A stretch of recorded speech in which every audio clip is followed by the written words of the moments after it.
retour pour un nouvel Murmure d'Imrir. Oh, je suis un peu trop tôt. Toujours à l'arrache, comme d'habitude.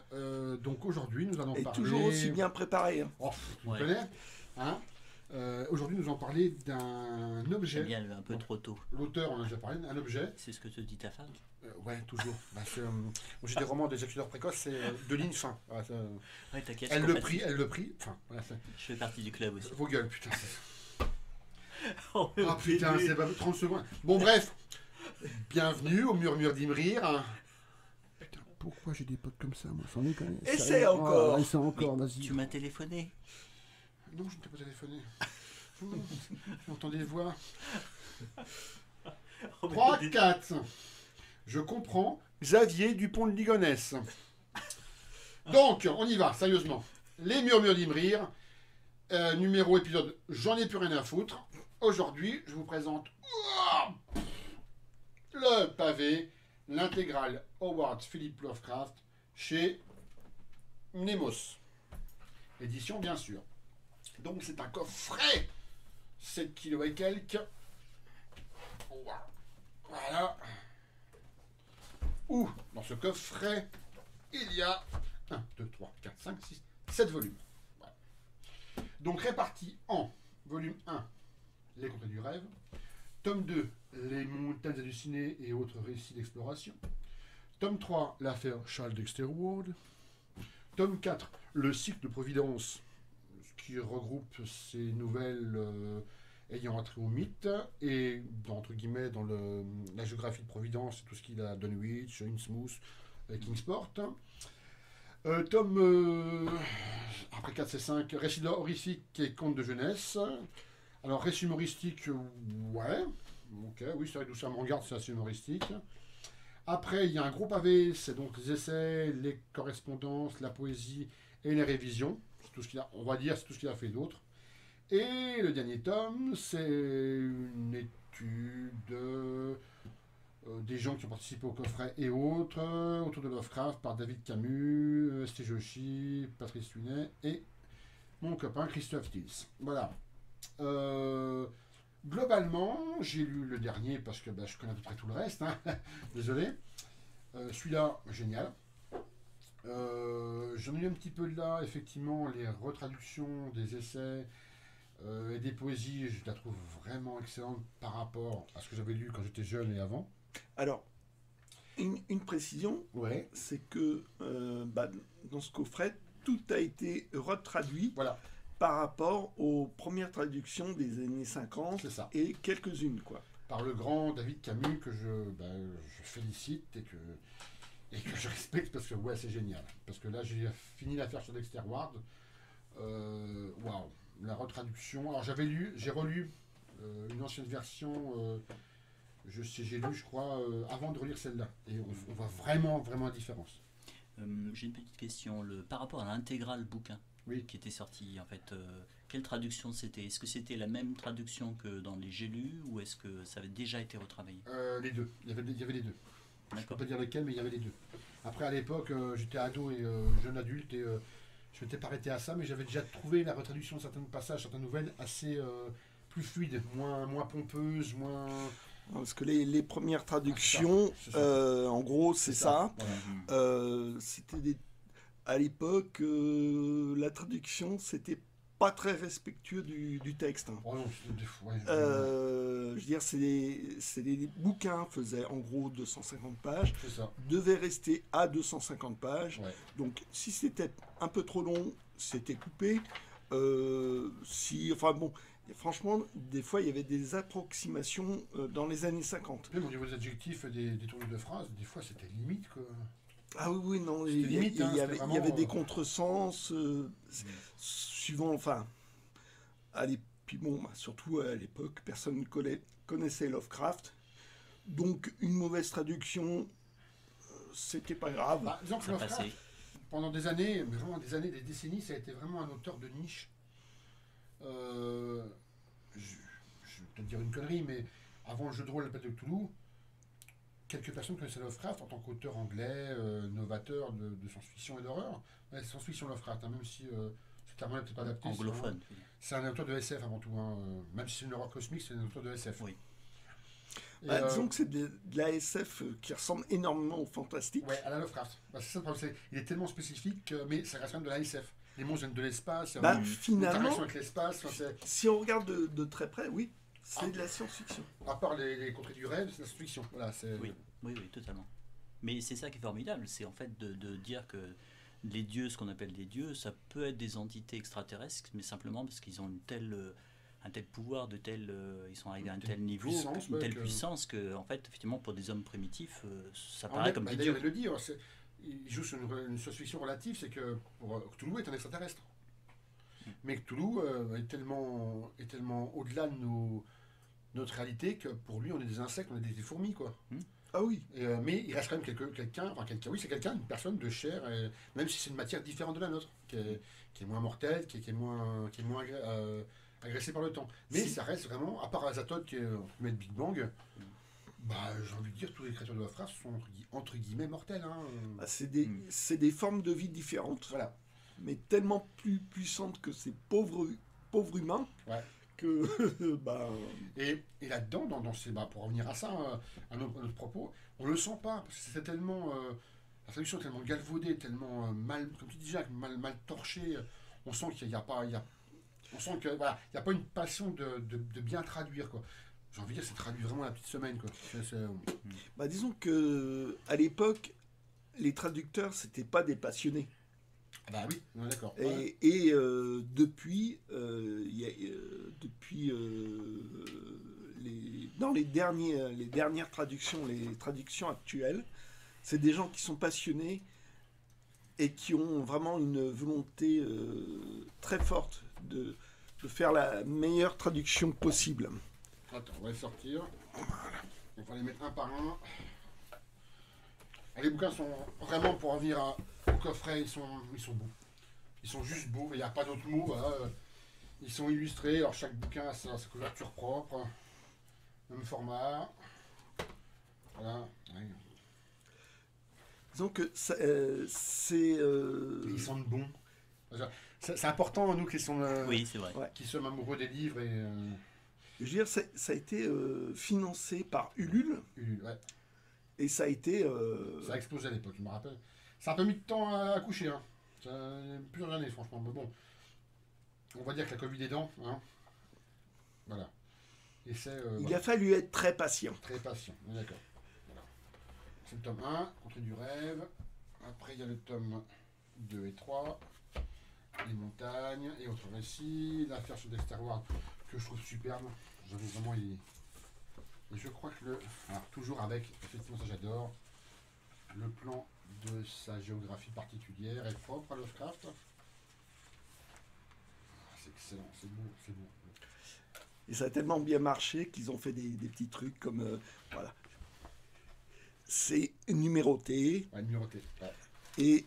c'est très bibliophilique. Voilà, ouais. Et c'est donc le Camus. Le traducteur a signé. Voilà, donc... hop, ça fait plein de petits bonus. Ah, petit bonus, je trouve ça excellent. Ah voilà, sur les autres. Ah, c'est cousu en plus. Oui, c'est cousu, ouais. Oh, ça c'est un doron, Joël, ça. Joël, en quelque sorte. Joël a une lubie, il adore les dorons. Voilà. Il est fan de dorons. Il regarde même des pornos dorons, livres. Non, bonjour Roger pour l'évier. T'as un dos. Non, je suis discret, mais bon. Non, c'est super beau. C'est tu fais un crossover entre les éditions Dupuis, le journal Spirou et Lovecraft. Faut y aller quand même. Ouais, un petit peu, on pourrait. Tout est possible chez les geeks. Tout est possible. Surtout le ridicule. Aussi. Ah oui, celui qui fait l'ouverture, c'est Adam. Dilo Berginski. J'avoue que ce graphiste, j'adore ce qu'il fait. Allez voir sur internet. C'est vraiment excellent. Ah, ça j'adore. Pareil, super. Ouais, ils sont beaux, je vais leur dire plein de fois, ils sont beaux. Ces bouquins sont beaux, ils sentent bon. Le papier est agréable, c'est important, même si ça reste. Ouais, et c'est pas pour dire, mais il était en train de les sniffer, Hetzel Joe. Je ne pas, c'est ce que j'ai fait en premier. Moi, ce coffret, quand il est arrivé chez moi, je l'ai pris dans mes bras, je l'ai embrassé. Voilà. Oui. Hey, drogué, t'arrêtes. Récit de jeunesse. René au hasard. Hop. C'est vraiment, j'ai envie de dire des livres à l'ancienne. Enfin, Ah oui, c'est fait avec beaucoup, beaucoup de soin. une maigre bête de la nuit. C'est du beau boulot. C'est hein. super beau quand même. Une belle maigre bête de la nuit.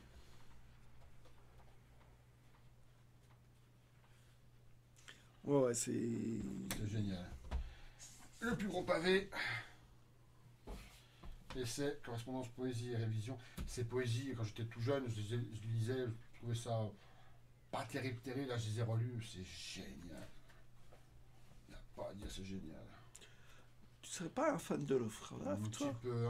Ah, c'est surfait, hein. C'est surfait.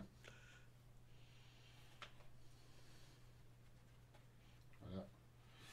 Disons que moi, ce coffret-là, je l'ai pris parce que effectivement, j'avais que des vieilles traductions. Et bon, j'avais entendu dire que les contrées du rêve avaient pas été bien traduits. Donc Ouais, j'ai dit, ça va acheter chez bon allez, là, je vais investir, je vais acheter ce coffret, je vais participer au Ulule. Et en fait, en passant par le Ulule, finalement, eh ben, ça a eu tellement de succès que finalement, c'était pas cher du tout. Ah, parce non.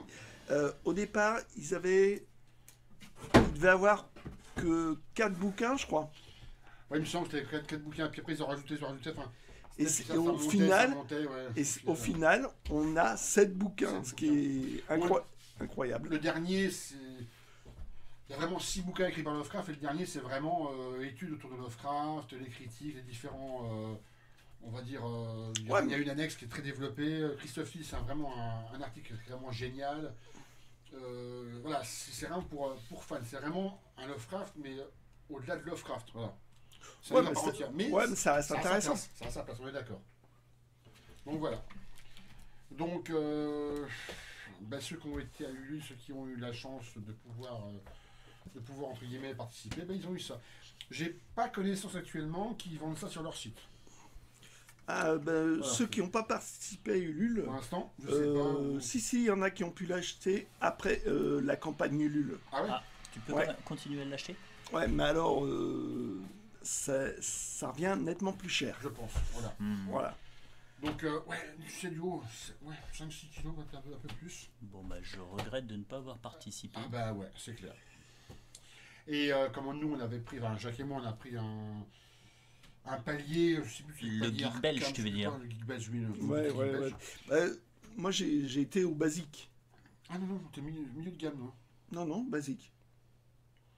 Ah ouais. Non, bon, bref. Ah bon. Oui, non, Et t'as eu des goodies, parce que c'est tout con, mais des petits goodies. Oui, parce qu'ils avaient fait des paliers avec des goodies. Seulement, les paliers, il a fallu en rajouter. T'as ramené une note, HP Lovecraft, alors tout simple, hein, vraiment. C'est un petit cahier blanc, quoi. Cahier, machin, tu fais un herbier, tu mets tes insectes morts, machin, des doigts de femmes vierges, tu mets ce que tu veux. Mais moi je te mets des fœtus. Là, comme ça, voilà. Ou des bouts de peau par terre, des bouts de peau, puis. Vous en faites ce que vous voulez. Hein, non, peut-être pas vous torcher avec. Ou juste ranger, si vous êtes fan comme moi, puis voilà. Après, il y a eu des marque-pages. Ils ont fait des marque-pages, mais à force, ils ont fini par mettre aussi des liserés. Ah oui, c'est génial, c'était des liserés en tissu et les marque-pages. Lovecraft convaincu, fan de Lovecraft. J'ai envie de dire, c'est des petits bonus qui font plaisir, sympathiques, avec les cartes postales. Voilà, toc. Donc, voilà. C'est là pas mal, j'aime bien. Voilà. Donc pareil, il y a des vraies cartes postales. Hein. Tu peux écrire machin. C'est une mamie, je vais venir t'incanter un démon, machin. Non, Normal, quoi. Normal, enfin, tu vas crever salope. Mais bon, moi, personnellement, le jour où je rirai là-dessus, vous pouvez bien vous torcher parce que putain, ça je le garde. Non. Hein, on est d'accord. Ça s'appelle la névrose du collectionneur. C'est vrai. Alors, ça, je suis un peu déçu. Ils ont fait un poster des contrées du rêve. Franchement, celle du jeu de rôle, je la trouve meilleure. Là, ils sont vraiment pas cassés le cul. Je sais pas, ils auraient pu faire un truc plus Moins cher. glacé, peut-être. Un peu plus, on va dire, vintage avec. Je sais pas. C'est vraiment critiquer pour critiquer, on est d'accord. Hein. Mais Celle-là m'a un peu déçu. Voilà. Ah bah, moi qui en avais aucune, j'étais bien content. Et j'ai lu les Contrées du rêve, justement avec la carte que je regardais de temps en temps. Et moi j'ai bien apprécié. J'aime bien, c'est leur petit alphabet, on va dire geekien, qui ressemble à rien. Je sais pas s'il y a un truc sur internet, il faudrait voir ça. Si c'est vraiment un vrai alphabet, si c'est des glyphes qui ont été inventés purement pour la carte. J'ai pas le souvenir que cette carte était dans le. Ah bah, je l'ai en 3 Dans exemplaires. les- Ah, si. Dans ce livre-là, elle était. Non, mais Ah dans non. le jeu de rôle. Dans le jeu de rôle. J'ai l'impression que c'est un copier-coller du jeu de rôle. Alors, effectivement, oui, Lovecraft met les contrées du rêve à une géographie bien particulière, il la décrit bien. Ouais. Mais tu vois, c'est pas sur la forme des contrées. Hein. Les contrées, ça reste la mer du Sud. Ok, c'est sûr sur le côté purement graphique, j'aurais peut-être plus un peu se torcher avec, quoi, je sais pas. Ouais, là, je suis vraiment critique pour être critique, hein, on est d'accord. Mais ça reste globalement l'objet ultime pour tous les fans de Lovecraft au niveau littérature. Je vous dis, quand j'ai reçu le coffret, moi je l'ai ouvert, on va dire, religieusement comme un cultiste que je suis. Et puis je me suis posé. Et puis j'avais la chance qu'il y avait personne chez moi, j'étais tout seul. Et là je l'ai pris dans mes bras, puis je l'ai embrassé, quoi. Ouais, ça fait un. Oui, je sais. Mais on est entre geeks, donc On se comprend. on se comprend. On se comprend. Et putain, j'ai commencé à les sortir, à les caresser, à les sentir. Tout ce qu'il a écrit, à part quelques correspondances, je connais ça par cœur. Enfin, ça fait 40 ans que ça berce ma vie, quoi. On aime pas Lovecraft. Moi, je suis plus objectif. Mais quand c'est arrivé, ça, j'ai envie de dire... attends, je peux mourir, quoi, quelque part. Ça paraît tout con, mais... Est-ce que ça fait oublier les autres éditions? Ah bah ouais.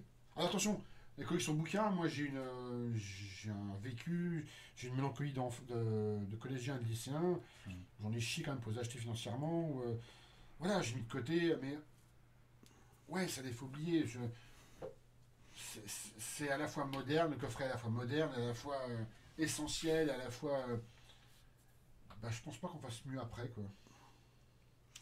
Disons que ça rend justice à Lovecraft, rien que pour les traductions. Mais on sent que Camus s'est vraiment cassé à un point même inhumain à retraduire. On sent que c'est un fan invétéré. Mais comme Christophe, hein, Joshi, je vais pas dire que c'est pas un fan. Hein, pour moi, c'est le porte-flambeau de Lovecraft. Mais T.S. Joshi, c'est celui qui a fait une véritable biographie de Lovecraft. Ouais, j'ai envie de dire ça sans complément. Enfin, tu peux sortir, s'il te plaît. Et la monographie. Puis ouais. Parce que j'ai envie de dire, il y a ça, il y a tout ce que Lovecraft a écrit, et après, différents auteurs, différents traducteurs et analystes de Lovecraft qui lui rendent hommage et qui l'apprécient, ont sorti quelque chose qui est essentiel. C'est d'abord ça.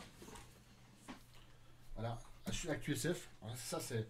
Waouh! C'est au niveau. C'est au cœur du cauchemar. C'est vraiment le titre. C'est une étude. Voilà. C'est tous ces articles, des études, des analyses. Analyses sur les. Je me rappelle sur les différents types de traductions qui sont vraiment hyper poussés, hyper chiadés. Au-delà du côté historique et du côté aux racines de Lovecraft. Mais waouh, c'est. Surtout, j'ai envie de dire, historiquement, en France, ça a été mal parti. Ah, très très mal parti. Attention, si on m'écoute Jacques Bergier, j'ai pas franchement d'atome crochet avec lui, quoi. Disons que Jacques Bergier a une qualité. Il l'a fait découvrir, oui. C'est qu'il a fait découvrir. Ouais, mais putain, il y a un moment. Mais tu peux pas faire tout avec n'importe quoi, ou n'importe quoi avec tout. Hein. Seulement, Jacques Bergier, comme sa façon de parler, c'est un affabulateur, j'ai envie de dire. Puis il a vendu Lovecraft, c'est pas Lovecraft, toi. Il a dénaturé la biographie de Lovecraft. Il en a fait un reclus de Providence. Enfin, c'est vraiment très bizarre.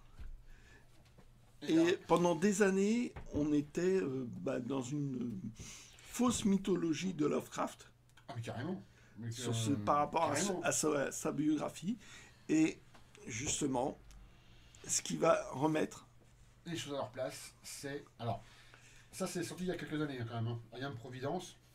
Quand j'étais sur Paris, j'étais jeune, je l'avais vu en VO.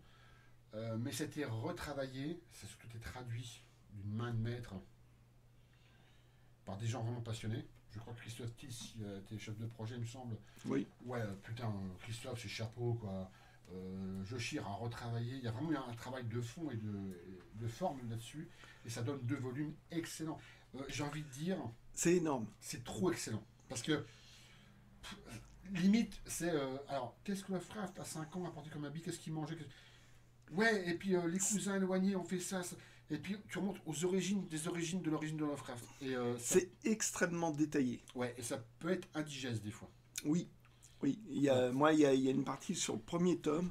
J'ai envie de dire, à un moment donné, il parle du journalisme amateur. Ouais. Ceux qui n'accrochent pas, bah, évitez peut-être 200 pages. Ah ben, c'est écrit en petit déjà, comme dirait l'autre. Je veux dire, c'est...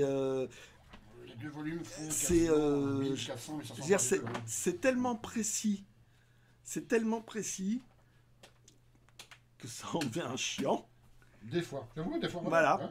Et bon, bah, Le- j'ai envie de dire surtout, moi, le truc qui m'a rebuté, ça a été le passage uniquement sur le journalisme amateur. Ouais, moi, c'est un peu sa famille. Finalement, Et j'ai failli caler Ouais. à cet endroit-là.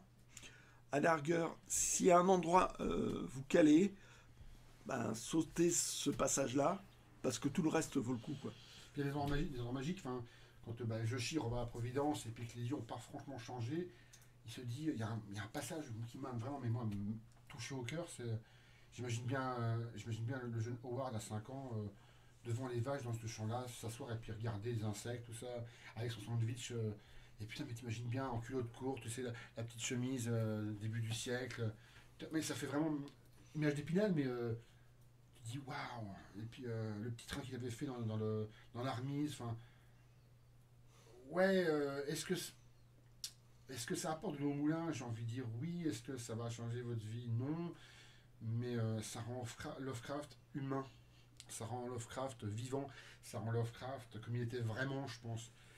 Pas comme Berger l'a dépeint. Ça rend Lovecraft dans son époque. Et là, je vais vous dire, ça ne peut pas être dans la provoque. Lovecraft n'était pas un raciste. Il était socialement et culturellement baigné d'un pays raciste. Lovecraft était misanthrope? Oui. Lovecraft était asexué? Oui. Mais Lovecraft n'est pas né en l'an 2000. Il est né dans les années 1890, dans une famille ultra orthodoxe, ultra puritaine, ultra ravagée par toutes les, comment dire, les préjugés moraux, culturaux, politico de l'époque. Voilà. Alors on peut dire oui, certains s'en sortent, mais Lovecraft s'en est très bien sorti, parce qu'à la fin il remettait quand même en cause pas mal de trucs qui pensaient être la vérité vraie au début. C'est un humain, un humain. Bah, c'est ça surtout. C'est que je veux dire, il ressortait les idées de l'époque, hein, qui était une époque esclavagiste. Ouais, puis culturellement, c'était une époque qui était ségrégationnaire Oui. et qui acceptait. Mais faut le dire, faut pas être woke, parce que le woke actuellement c'est facile, mais c'est une culture, une société politisée qui acceptait la ségrégation de la race humaine. Je suis désolé. Oui. Et le frère À cette est époque-là, là-dedans. oui. Alors, Oui, on va pas le défendre, mais on pourra au moins minimum le comprendre. Mais disons que, voilà, ça remet dans le contexte de l'époque, et l'époque était à la ségrégation. Ouais. Et seulement quand on lit ces lettres, on le sent évoluer. Ah ben, même par rapport au communisme, même par rapport à certaines personnes. Je rappelle quand même qu'il s'est marié quelques années avec Sonia Green, qui était juive. Son meilleur ami, Loveman, est juif. Plein de correspondants étaient d'obédience juive. Tu te dis, putain, antisémite? Ouais, alors, soit il... Je sais pas, on n'y était pas dans cette putain d'époque. Moi, j'ai pas envie de polémiquer, j'ai pas envie de rentrer dans le... Mais Lovecraft, voilà, je reviens à mes propos. Surtout, Par rapport à je veux ça, dire- et je par veux dire, rapport même bon, au 7e volume du coffret, ça le rend humain. Comme nous, on pourrait être humain. et surtout, disons qu'il avait une énorme correspondance. C'est clair. C'est, il y a une légende de c'est l'homme aux 100 000 lettres. Enfin, c'est, Ouais, il y aura Alors, un peu moins quand même. ouais, oui, non, mais c'est un nombre incroyable de correspondances. c'est ça. Et surtout, il correspondait avec énormément de gens, dont Robert Howard, Hein l'auteur de Conan. Hein Son meilleur, un de ses meilleurs amis. qui lui rentrait bien dedans, C'est clair. dans ses pensées à la con, des trucs comme ça. Et Ah ouais. il me disait, ah ouais, ah non, il lui rentrait dedans, quoi. Il n'y allait pas par quatre chemins. Et Lovecraft, mine de rien, moralement, enfin, il évoluait. Toi, ma compagne m'a dit un jour, si tu avais la chance de le rencontrer, déjà je ne voudrais pas le rencontrer, parce que je pense que je rentrerai dedans. Mais j'ai envie de dire, c'est un auteur. C'est un auteur. Moi, l'homme public m'intéresse, parce que c'est par rapport à l'homme public que tu vois ce qu'il écrit. Enfin, c'est vrai, ça se ressent. Faut pas être dupe. Lovecraft n'a jamais d'héroïne. C'est vrai. À part Kezia Mason qui est une sorcière, à part Lavinia Watley qui a été ensemencée par Yoxotot qui ressemble à rien, espèce de vagin à pattes. Effectivement, la jambe féminine chez lui est quasiment Inexistant. inexistante. Ah, mais faut Alors, est-ce que ça veut dire qu'il était sexiste, qu'il était misogyne Moi, je pense que Lovecraft, il n'en avait rien à secouer, quoi. Ouais, c'est tout bonnement qu'il n'était pas porté sur la chose, il n'aimait pas le sexuel. Euh, puis c'est quelqu'un qui était là pour le coup asocial. Ça, j'avoue. Pas au sens relationnel, mais au sens physique. Comme dit Jacques, oui, il a été voir plein de gens, il a voyagé, il a correspondu, il a été voir des gens, Kuttner, Long, Howard, hein, Et puis, il n'arrêtait pas de voyager. il n'arrête pas de voyager. Voilà. Même quand il voyait qu'il ne pouvait pas, voilà, il prenait en troisième classe, il se débrouillait. Il se débrouillait. Et j'ai envie de dire, pour quelqu'un qui est asocial, moi je pense qu'il avait une haute estime comme tu devenais ami avec lui, de l'amitié. Et mais c'était quelqu'un qui aimait pas les. Mais effectivement, François Bon il le dit bien, il n'aimait pas l'époque où il vivait, quoi. Oui. C'est ça. Alors à nous ça nous paraît bizarre, les années 20, machin, 30, mais lui il était vraiment. Ouais, il aurait dû naître dans le mi-18e, quoi. Ça se sentait, quoi. Ouais, il était nostalgique de l'époque Et puis, victorienne. voilà, et c'était quelqu'un qui avait une psychique particulière, voilà, c'est tout.